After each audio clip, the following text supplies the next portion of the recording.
നിയമപരിഷ്കരണങ്ങൾ ലക്ഷ്യവെച്ചത് കുറ്റവാളികളായ കുടിയേറ്റക്കാർക്ക് നേരെയാണെങ്കിലും ചില പരിശോധനകളുടെ പേരിൽ ആയിരക്കണക്കിന് അന്താരാഷ്ട്ര വിദ്യാർത്ഥികളാണ് നിയമസ്ഥിതി നഷ്ടമായത്.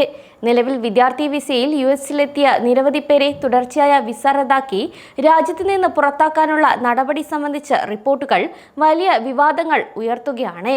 കോടതികളും വിദ്യാഭ്യാസ സംഘടനകളും ഇതിനെതിരെ കടുത്ത വിമർശനവും ഉന്നയിച്ചിട്ടുണ്ട്.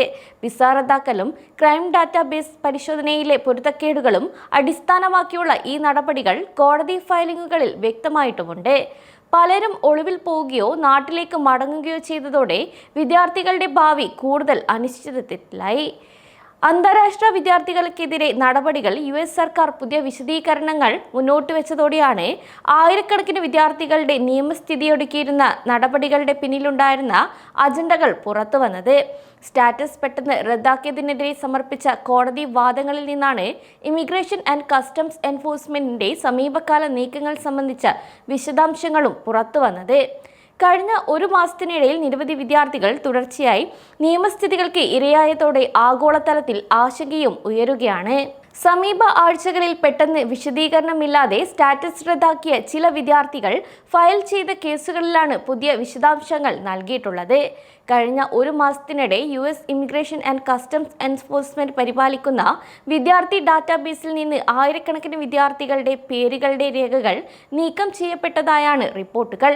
ഇതോടെ നിയമസ്ഥിതിയില്ലായ്മയിലായ നിരവധി വിദേശ വിദ്യാർത്ഥികൾക്ക് ആശങ്കകൾ സൃഷ്ടിച്ചു. ഇതിൽ കൂടുതൽ പേർ ഒളിവിൽ പോയതായും ചിലർ പഠനമുപേക്ഷിച്ച് നാട്ടിലേക്ക് പോയതായും വ്യക്തമാക്കുന്നു.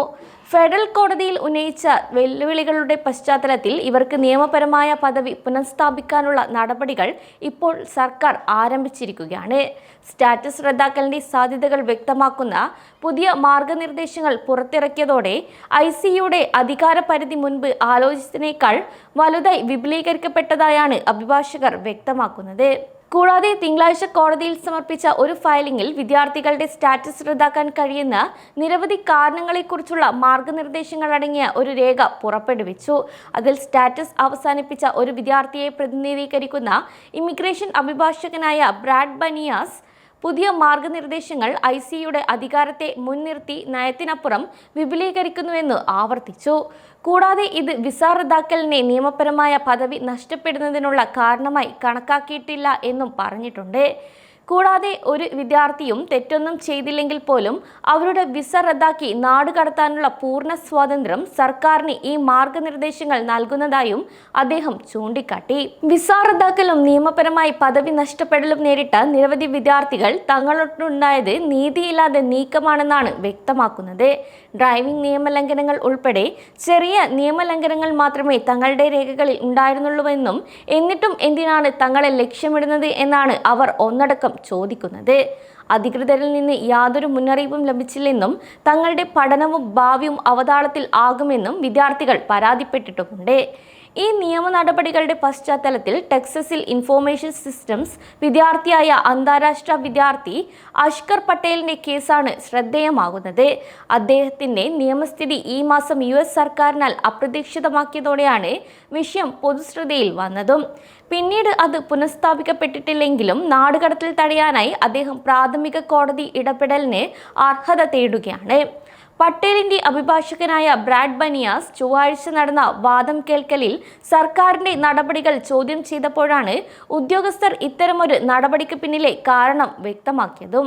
വിദ്യാർത്ഥി വിസ ഉടമകളുടെ പേരുകൾ പോലും FBIയുടെ നാഷണൽ ക്രൈം ഇൻഫോർമേഷൻ സെന്റർ എന്ന ക്രിമിനൽ ഡാറ്റാബേസിൽ ഉൾപ്പെടുത്തപ്പെട്ടതെന്നാണ് കോടതി ഫയലിംഗുകളും ഹിയറിംഗുകളും വ്യക്തമാക്കുന്നത്.